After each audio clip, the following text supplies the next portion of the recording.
السلام علیکم ورحمۃ اللہ وبرکاتہ۔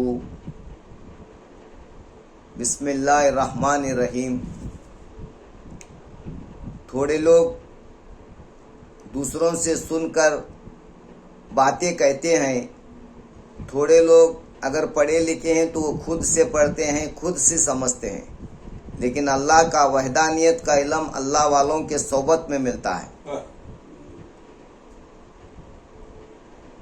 اور ہدایت، گناہ اور توبہ کسے کہتے ہیں؟ جب بچہ ماں کے پیٹ سے پیدا ہوتا ہے تو 12 سال تک کوئی گناہ نہیں کرتا ہے۔ 12 سال کے بعد میں اسے حیوانیت آنے کا چالو ہوتی ہے، یعنی سمجھ بوجھ آنے کے بعد میں کچھ وہ بچوں میں ادھر ادھر پھرتے، کچھ بچے تعلیم یافتہ رہتے ہیں، اگر عقل اچھی ہے تو ہدایت اچھے راستے پہ جاتے ہیں۔ تھوڑے لوگ اکثر زنا، شراب، جوا، زیادہ جھوٹ وغیرہ یہ بولتے ہیں تو وہ سمجھتے ہیں کہ ہم گناہوں میں مبتلا تھے کہ اللہ نے ہم کو ہدایت دی۔ نہیں بھائی، اس کو ہدایت نہیں۔ ہاں، گناہ کہہ سکتے ہیں، ناسمجھی کے گناہ۔ اگر تم کو ماحول جلدی ملتا، دیر سے ملتا ہے تو تم کو سمجھ میں آتا ہے بھئی یہ ہمارے دین میں یہ چیزیں غلط ہے، تو تب تم اس کو چھوڑ کے کر کے نماز روزے، حج کی طرف، نماز روزہ، جو درود ابراہیم، دعائے کنت وغیرہ وغیرہ کچھ سیکھتے ہیں تو تم رولز ریگولیشن سیکھے دین کے، لیکن دین نہیں سیکھے تو وطا سے تم سیکھنے کے بعد کیا سمجھتے ہو؟ میں مسلمان پیور ہو گیا۔ نہیں، یہ تم کو پہلا سبق ہے۔ شریعت میں اتنا تم درست ہونے کے بعد میں بڑا بڑا قاعدہ، برابر نماز وغیرہ کے رولز ریگولیشن سیکھے کے بعد میں، اس کے بعد میں تم کو اگر آگے جانا ہے تو اپنی نفس کو پہچاننا پڑے گا۔ تمہارا نفس کا علم تم کو رہبر دیتا ہے۔ شریعت میں دیتے ہیں یہ غلط ہے، یہ چھوڑو کرو، چھوڑے تمہیں، لیکن پہچانے نہیں۔ پہچاننے کے لیے رہبر کا ہونا ضروری ہے۔ اور جتنے بھی اللہ والے بنے ہیں وہ اپنے رہبروں سے بنے ہیں۔ کوئی ابدال بنا ہے تو بھی رہبر کے صحبت میں رہ کر ہی بنا ہے، کوئی کتب بنا ہے تو رہبر کے صحبت میں رہ کر ہی بنا ہے۔ تو توبہ اس کو کہتے ہیں، میں ایک بار شراب پیا، اس کو چھونا نہیں۔ اگر تو بولیا پھر جا کے پیا تو اس کو توبہ نہیں کہتے۔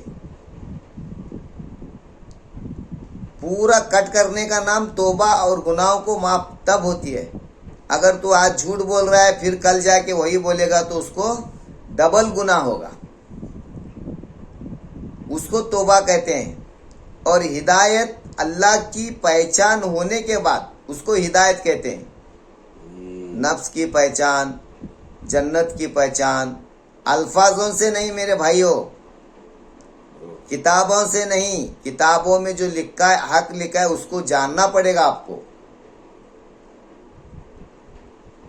اور سب میں بڑی عبادت جو ہے وہ خلق کی ہے،